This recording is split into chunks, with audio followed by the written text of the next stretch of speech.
Pada suatu malam di Jawa Tengah. Waktu itu, tahun 1991,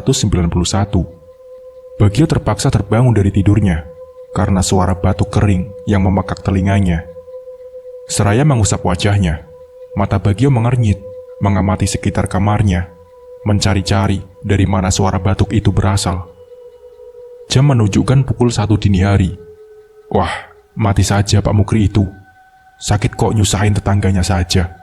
Gertu Bagio menuduh suara batuk itu adalah suara batuk dari Lek Mukri, tetangga sampingnya. Bagio pun mencoba kembali untuk tidur dengan menutupi kepalanya menggunakan bantal karena suara batuk itu masih saja mengganggu. Suara itu terdengar semakin menjadi-jadi dan membuat Bagio menjadi agak kesal. Ia pun bangkit dari tempat tidurnya dan berjalan ke arah jendela, arah yang ia yakini sebagai sumber terdekat dari suara batuk itu. Dengan perlahan, ia menyingkap tirai jendela kamarnya, memasang satu matanya untuk melihat keluar. Tapi hanya kegelapan yang ia lihat, meski suara batuk itu masih terdengar. Ia yang penasaran, kini membuka tirai dengan sepenuhnya. Namun di sini, ia mulai agak bingung, karena semakin ia cermati, ia rasa suara batuk itu bukan berasal dari rumah Lek Mukri. Ia tempelkan wajahnya di kaca jendela kamarnya untuk melihat lebih. Hingga beberapa saat kemudian, suara batuk itu pun mereda. Nggak tahulah itu siapa, ucap Bagio seraya berbalik arah, menuju tempat tidurnya tanpa menutup tirai itu kembali. Namun baru mungkin 2 langkah, ia berjalan menuju tempat tidurnya. Tiba-tiba, ada suara ketukan di kaca jendelanya. Spontan Bagio berbalik badan, menghadap ke arah jendela. Dan di sini, detak jantungnya pun seperti terhenti. Karena ia melihat sesosok bayangan putih berdiri di balik jendela kamarnya itu.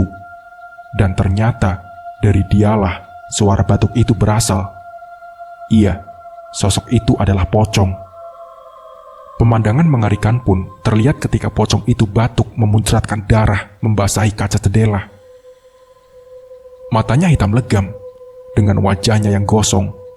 Bagio gemetar, namun ia tak bisa mengalihkan pandangannya, hingga ia yang ketakutan pun jatuh tak tersadarkan diri. Singkat waktu, ia pun terbangun keesokan harinya, di atas lantai kamarnya, karena sinar mentari yang mulai merengsek masuk ke kamarnya. Melihat tirai jendela yang masih terbuka, Bagio langsung bangkit dan menghampiri, mengusap-usap kaca jendelanya. Ia menghela nafas ketika noda darah yang semalam ia lihat kini tidak ada.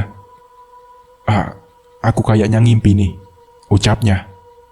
Tapi seketika ia berpikir, kalau itu hanya mimpi, tapi kenapa aku terbangun di lantai, bukan di atas kasur, pikir Bagio. Hingga pikirannya itu pun teralihkan oleh suara sang ibu yang memanggilnya, menyuruh Bagio untuk segera sarapan dan berangkat ke ladang. Iya mak, iya, sahut Bagio seraya beranjak keluar kamarnya, mencuci muka dan sarapan. Setelah selesai sarapan, Bagio pun bergegas pergi ke ladang, menyusul ayahnya yang sudah berangkat terlebih dahulu sehabis subuh tadi. Ingatannya tentang kejadian semalam sudah hampir ia lupakan, dan menganggap itu hanyalah sebuah mimpi belaka. Sampai akhirnya di tengah perjalanan, ia dihampiri oleh Bejo, temannya yang juga hendak pergi ke ladang. Bagio, Bagio, panggil Bejo dari kejauhan sambil berlari mendekati Bagio yang mulai melambatkan langkahnya. Ada apa Sinjing? Pagi-pagi udah teriak-teriak, ucap Bagio kepada temannya itu sambil melempar senyum. Asu, aku tadi malam dilihatin pocong tahu, kata Bejo dengan tampang yang cukup meyakinkan. Alah, mimpi itu paling, kata Bejo yang berlagak tak percaya dengan temannya itu. Beneran Jing, aku gak bohong. Apa karena kemarin kita minum di bawah pohon trembesi itu? Kan kata Lik Giman, di situ ada pocongnya, kata Bejo dengan amat sangat serius. Bagio sedikit tersentak. Ingatannya kembali lagi pada kejadian semalam. Begitu juga dengan ingatannya perihal mereka berdua yang pernah minum minuman keras di bawah pohon trembesi itu. Walau dalam hatinya mulai bergejolak, namun di sini Bagio masih berlagak menampik hal itu. Hingga pembicaraan itu pun terhenti di sebuah persimpangan yang memisahkan mereka untuk pergi ke ladangnya masing-masing. Sesampainya di ladang, Bagio tampak termenung memegang pacul. Mungkin karena mendengar cerita dari Bejo tadi, membuatnya menjadi kepikiran. Alah, lebih itu. Batin Bagio yang kembali melanjutkan kegiatannya. Singkat cerita, sore pun menjelang. Bagio dan ayahnya pun pulang. Mereka berjalan mengambil jalur yang berbeda, tak seperti jalur yang tadi Bagio lewati saat berangkat. Karena menurut ayahnya ini adalah jalan terdekat. Meski harus melewati kuburan desa dan kebun bambu yang rimbun, dengan santai Bagio dan ayahnya berjalan, diiringi oleh binatang malam yang nampaknya sudah mulai terdengar di suasana sore itu. Mereka pun terus berjalan, hingga saat melewati kebun bambu, entah mengapa Bagio mendadak gelisah. Hatinya menjadi tak tenang. Sepertinya ia kepikiran dengan hal itu. Bagio yang tadi berjalan di belakang ayahnya pun kini mulai mempercepat langkahnya hingga berada di samping ayahnya. Kenapa? Kamu takut?" kata ayah Bagio dengan nada bercanda. "Enggaklah, enggak takut," jawab Bagio dengan mulutnya yang menguncup. Sampai beberapa saat kemudian, sampailah mereka di ujung kebun bambu itu, dan sekitar 50 meter setelahnya, terlihat ada saung yang berdiri di bawah pohon trembesi tua. Iya, itulah pohon yang dimaksud. Pohon di mana tempo hari Bejo, Bagio, dan beberapa kawan-kawannya minum minuman air keras di situ. Bagio terus melangkah dengan rupa yang tak tenang. Namun tiada henti, matanya selalu melirik ke arah pohon itu. Hingga ia tak sadar sang ayah sudah tidak ada di sampingnya. Bagio agak panik dan langsung berteriak memanggil ayahnya. Namun tak ada sahutan. Bahkan sejauh pandangan matanya ke depan, ia tak melihat ayahnya yang harusnya berjalan tak jauh di depannya. Bagio sedikit mempercepat langkahnya. Tapi ketika Bagio merasa sudah jauh dari pohon itu, tiba-tiba terdengar suara batuk. Bagio tersentak. Ia sedikit melambatkan langkahnya sambil mengamati benar tidaknya suara itu. Tapi nyatanya, memang dia tidak salah dengar. Bagio kini berlari tanpa ia berani menoleh ke belakang. Sementara suara batuk itu seperti terus membuntutinya. Bagio terus berlari hingga akhirnya sampailah dia di rumahnya. Terlihat ayahnya yang sudah rapi mengenakan baju koko tengah duduk di ruang tamu menunggu azan maghrib. Bapak kok ninggal sih?" ucap Bagio dengan nafasnya yang terengah-engah. "Ninggal gimana? Orang ayah kan sudah pulang dari tadi siang, karena memang lagi agak pusing," jawab ayah Bagio dengan santai. Seketika Bagio tersentak, dan ia pun juga teringat. Memang benar, tadi siang ayahnya pamit kepadanya untuk pulang terlebih dahulu, karena sedang tidak enak badan. Lantas, siapa tadi sore yang pulang bersama Bagio? Di sini, Bagio hanya terdiam kebingungan. Namun tampaknya, ia tak mau membahas hal ini lebih jauh. Ia pun berlalu, masuk ke dalam rumahnya, mandi, dan berangkat ke masjid bersama ayahnya. Singkat waktu, sepulangnya dari masjid, Bagio yang berada di kamarnya tampak gelisah. Pikirannya selalu tertuju dengan hal itu. Hatinya mulai gusar, takut sesuatu itu akan mendatanginya lagi.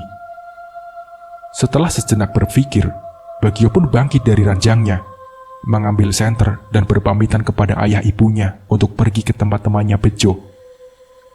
Ia pun mulai berjalan, menyusuri jalan desa yang masih minim penerangan itu, menuju ke rumah Bejo. Hampir sampai Bagio ke rumah temannya itu, mungkin sekitar 5-10 meter lagi. Namun langkahnya terhenti ketika dari kejauhan ia melihat keramaian di rumah Bejo. Terdengar juga suara teriakan-teriakan dari rumahnya itu, yang sepertinya adalah suara dari Bejo. Ada apa dengan Bejo? Batin Bagio kala itu. Ia pun mulai mendekat hingga sampai di ambang pintu depan. Ternyata suasana memang cukup ramai. Ia yang penasaran mulai mendesak di kerumunan dan masuk. Dan di ruang tengah, tampak temannya itu tengah terkapar sambil berteriak histeris. "Itu kesurupan setan Trambesi," ucap salah satu seseorang di kerumunan itu. Tampak Pak Kaum sedang mencoba untuk mengendalikan Bejo, hingga Bejo pun kini tak lagi berteriak. Ia terdiam, merebah dengan matanya yang melotot.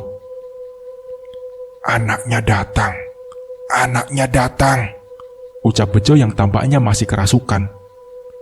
Orang-orang di kerumunan itu pun mulai saling menoleh. Begitu juga dengan Bagio yang tak paham. Hingga akhirnya orang-orang pun sadar bahwa bocah yang dimaksud itu adalah Bagio. Mau tidak mau, ia harus maju, mendekat ke Bejo yang kini sudah dalam keadaan duduk dipegangi oleh Pak Kaum dan beberapa warga. Tapi belum sempat Bejo yang kesurupan dan Bagio saling berinteraksi. Entah mengapa, Bejo tiba-tiba saja terhuyung lemas. Seakan sosok yang merasukinya itu tiba-tiba saja keluar dari tubuhnya. Mungkin orang mengira semua sudah berakhir. Tapi ternyata tidak, karena selang 1 hari kemudian, Bejo belum juga bangun.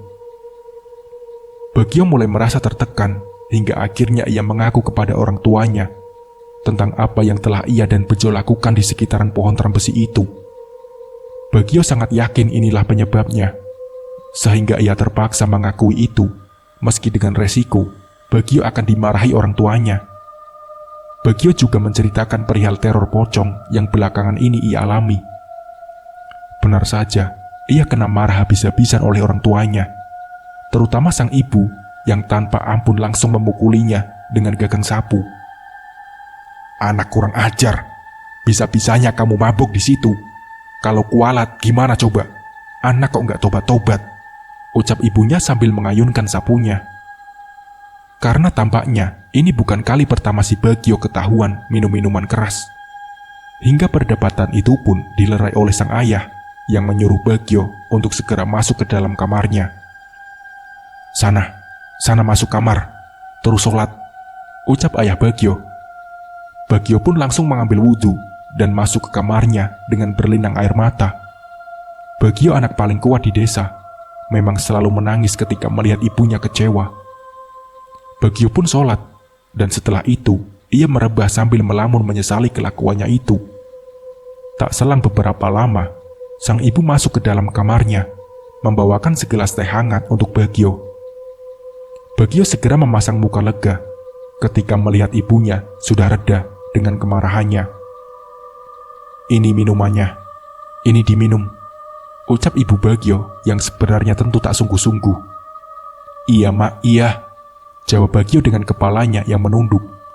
Ibunya memang galak, tapi kegalakannya tentu dengan maksud yang baik. Setidaknya Bagio kini sudah lega dengan kejujurannya. Singkat waktu, malam pun semakin larut. Mungkin semua orang di rumahnya sudah tidur, tapi tidak dengan Bagio yang masih tampak gelisah bergonta-ganti posisi di atas tempat tidurnya. Entah apa yang ia rasakan, yang jelas ia merasa malam itu hawanya sangat panas. Sungguh hawa yang tak wajar di daerahnya. Bagio yang tak tahan pun mulai keluar dari kamarnya, mengambil minum dan menghisap sebatang rokok di teras depan rumahnya. Tak ada yang ia pikirkan, kecuali rasa gerah yang ia rasakan waktu itu. Angin pun mulai berhembus, menerjang tubuh Bagio yang perlahan mulai merasa nyaman. Seraya menyesap rokok, ia memandangi langit-langit di terasnya itu. Dan di sini, lama-kelamaan, pikirannya mulai teringat kembali dengan hal itu. Iya, tentang pocong itu. Bagio terhentak, dan tiba-tiba saja, semua bulu kuduknya berdiri. Ia pun segera kembali masuk ke rumahnya. Dengan tanpa perasaan apapun, Bagio masuk ke dalam kamarnya. Namun dengan muka pucat, ia keluar lagi. Karena ternyata ada sosok yang seperti tengah duduk di atas tempat tidurnya. Bagio takut, tapi ia tak begitu yakin dengan penglihatannya itu. Ia pun mulai memberanikan diri untuk masuk lagi ke kamarnya. Namun belum sempat ia melangkah, tiba-tiba suara khas itu terdengar lagi.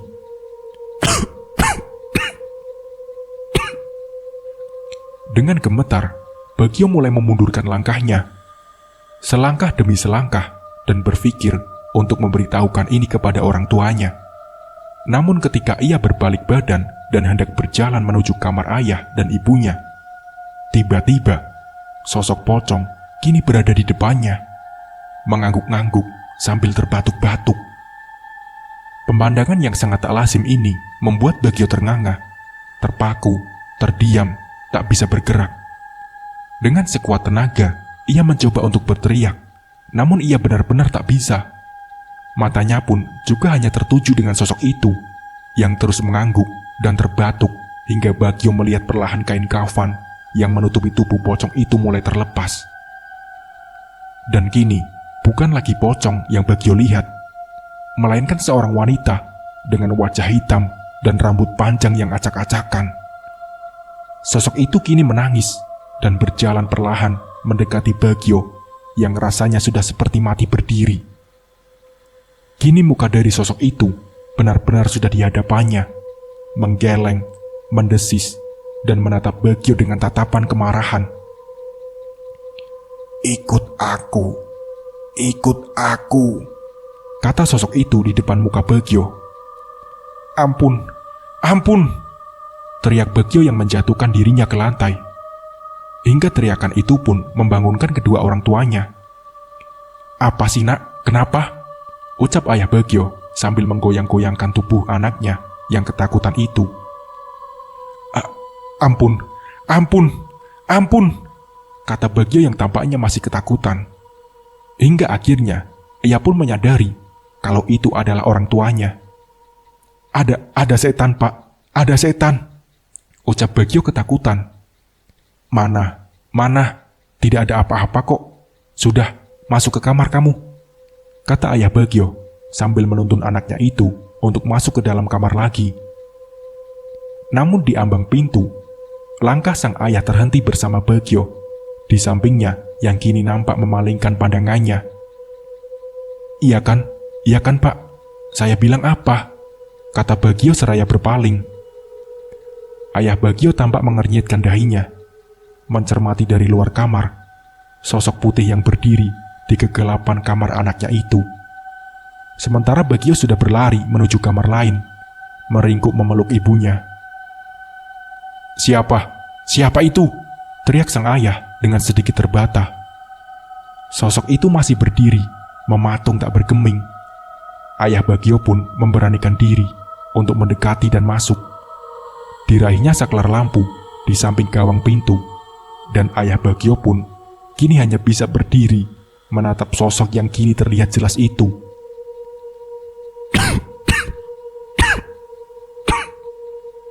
Sosok pocong yang mengangguk dan terbatuk, wajahnya hitam legam, dengan satu mata yang tersingkap. Sesekali menatap ayah Bagio yang mulai memundurkan langkahnya. Hingga akhirnya ayah Bagio pun lari masuk ke kamar, ketakutan, dan ikut meringkuk bersama anak dan istrinya dalam satu ranjang. Sungguh di luar nalar, memang, tapi inilah yang terjadi saat itu.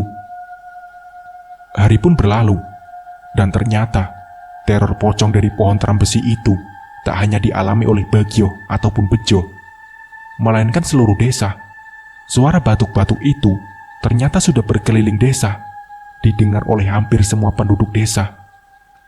Dan setiap ada orang yang berani memeriksanya, dia akan dihadapkan kepada sosok pocong itu. Pocong yang diduga kuat adalah penunggu dari pohon terambesi di ujung desa. Dilihat dari terornya yang kini mulai tampak menyeluruh, bisa diartikan penyebabnya bukanlah dari Bagio dan Bejo yang tempo hari sempat menjadikan sekitaran pohon terambesi itu sebagai tempat minum-minuman keras. Lantas apa penyebabnya? Teror pocong terambesi kini menghantui seluruh desa. Setiap lewat tengah malam, suara batuk itu akan terdengar berkeliling ke setiap rumah warga, membangunkan orang-orang yang mungkin sudah terlelap. Sudah seminggu ini, sehabis Isya, hampir tak ada lagi warga yang berani keluar. Tapi tidak untuk Lik Kiman, yang dengan anehnya, ia seperti tertarik dengan fenomena ini. Son, kita nanti malam harus ronda, ucap Lik Kiman kepada Warson saat perbincangan di warung kopi milik Lik Kiman sore itu. "Enggak, Lek Giman, aku tidak akan aneh-aneh, aku takut," jawab Warson menolak ajakan Lek Giman. "Warson, dulu preman SMA, ini takut," kata Lek Giman mengejek Warson. "Ini yang kita hadapi bukan maling, Lek Giman, bukan manusia, tapi demit. Emang sampean mau bernasib kayak Bejo, gak bangun 3 hari?" jawab Warson dengan kesal. Lek Giman hanya tertawa mendengar itu, hingga percakapan pun berakhir. Singkat cerita, di malam harinya, ternyata Lek Giman tak main-main. Ia nekat membuka warung kopinya sampai hampir tengah malam.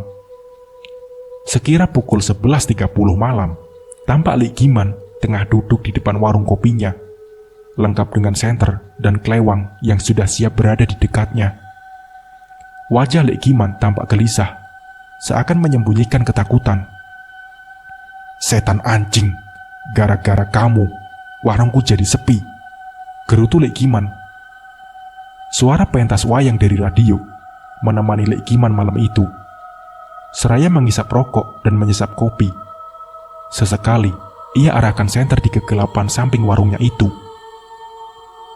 "Sudah, tak tunggu. Sampai kapan kamu nongol? Ketemu ayo," batin Lek Giman. Waktu pun berlalu.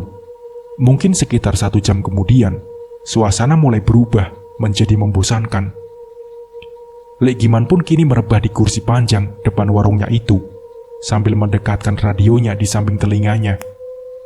Lek Giman mulai mengantuk, dan perlahan matanya pun terpejam, meski telinganya masih sadar mendengarkan radionya.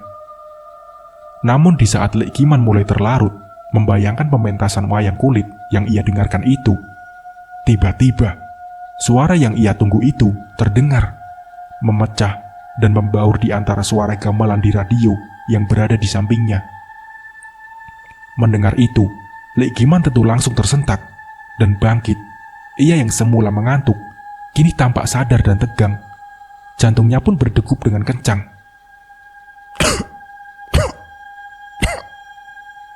Suara itu terdengar semakin jelas. Lek Giman pun kini bangkit dan bersiap dengan senter dan kelewangnya, menyoroti kegelapan di sekitarnya, dan ia pun kembali duduk untuk menata hati serta keberaniannya. Namun baru beberapa detik saja pantatnya menempel di tempat duduk, tiba-tiba saja terdengar suara perempuan yang memanggilnya. "Giman, Giman, wah Giman." Terdengar suara serak. Suaranya tidak keras, tapi juga tak pelan. "Wah Giman, wah Giman." Lek Giman tentu langsung bangkit dan berdiri lagi, menyorot sekeliling sambil berkata, "Siapa kamu? Kalau berani keluar, keluar! Maumu gimana?" ucap Lek Giman dengan sedikit terbata, mencoba menyembunyikan ketakutannya.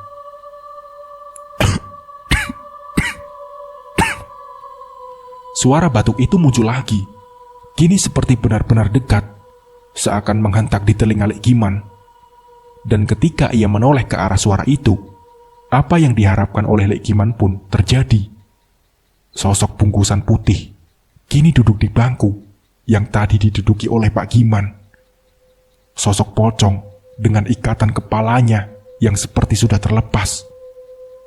Lek Giman yang sempat melihat kini langsung memalingkan pandangannya. Nyatanya, ia tak sebernyali itu. Tapi Lek Giman yang merasa sudah kepalang tanggung itu pun kini mencoba untuk memberanikan dirinya. Ia mulai berdoa dalam hatinya, sambil mengacungkan kelewangnya dengan gemetar ke arah sosok pocong itu. Meski itu ia lakukan tanpa menatapnya, Lek Giman mencoba berbicara. Sudah pergi. Jangan mengganggu desaku," ucap Lek Giman.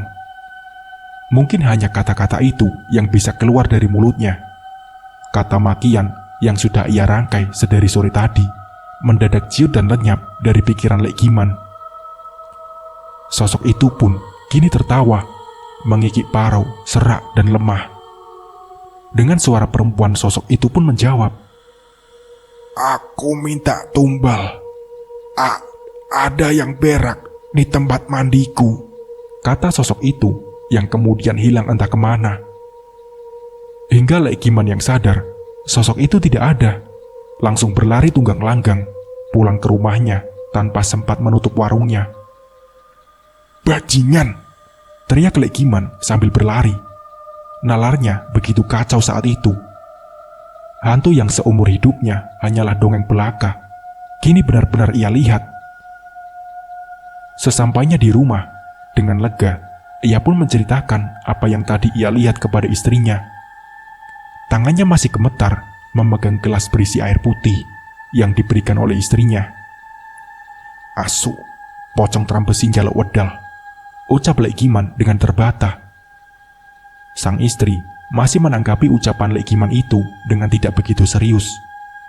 Sampai akhirnya, Lek Giman yang lemas itu pun kini mulai merebah di samping istrinya. Mungkin selang 1 atau 2 jam, sang istri tampak sudah tertidur. Sementara Lek Giman tentu masih terjaga setelah apa yang dilaluinya. Baru kali ini, ia benar-benar merasakan ketakutan. Kata-kata dari sosok pocong itu terus saja terngiang di telinga dan pikirannya, membuat mata Lek Giman tak mungkin bisa terpejam. Singkat cerita, di keesokan harinya, buru-buru Lek Giman pergi ke rumah Pak Jumali, kepala dusun sekaligus sesepuh dari desa ini.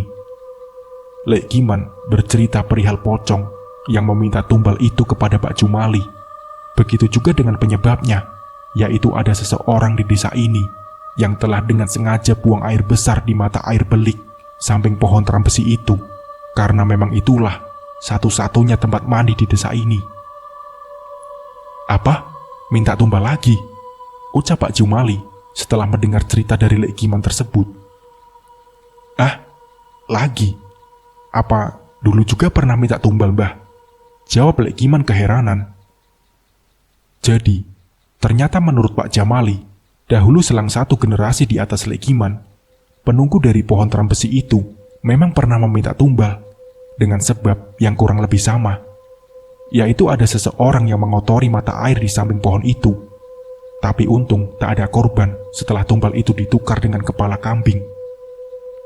"Ayo kita ke Pak Kaum dan Mbah Gotro," ucap Pak Jumali menutup pembicaraan itu.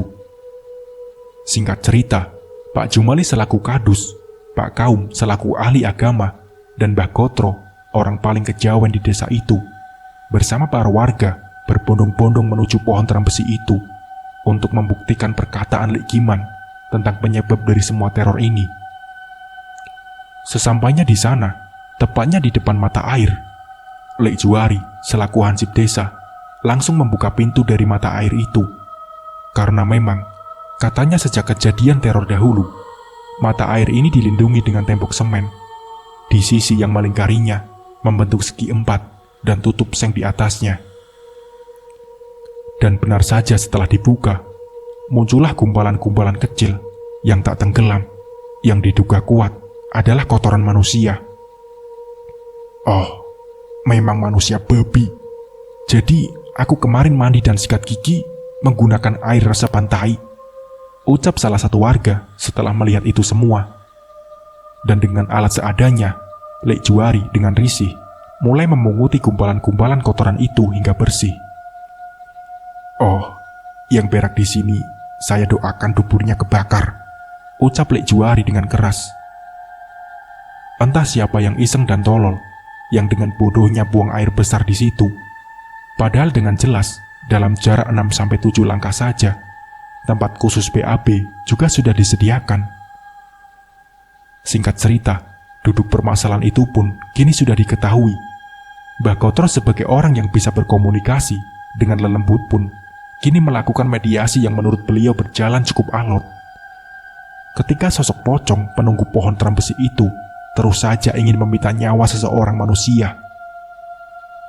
Mungkin kini kepala kambing tak cukup untuk menggantinya. Meskipun begitu, Mbah Gotro tetap terus berusaha, karena menurut beliau, sesalah-salahnya manusia, nyawa bukanlah hal yang tepat untuk menebusnya. Meski itu adalah nyawa dari orang yang buang air besar di tempat itu. Hingga akhirnya, setelah proses negosiasi yang cukup alot, sosok penunggu belik Trambesi itu pun mau memaafkan dengan tumbal kepala sapi. Dan mau tak mau, para warga pun dengan sukarela memberikan itu. Dan benar saja, setelah tumbal kepala sapi itu dikuburkan di dekat pohon teram besi itu, berangsur-angsur teror mulai menghilang. Suara batuk-batuk yang meneror setiap malam dalam kurun waktu kurang lebih 1 minggu ini sudah tak terdengar lagi, menghilang perlahan bersama ketakutan seluruh warga desa. Namun dari semua kejadian ini, ada satu misteri yang tak pernah terungkap, bahkan sampai sekarang.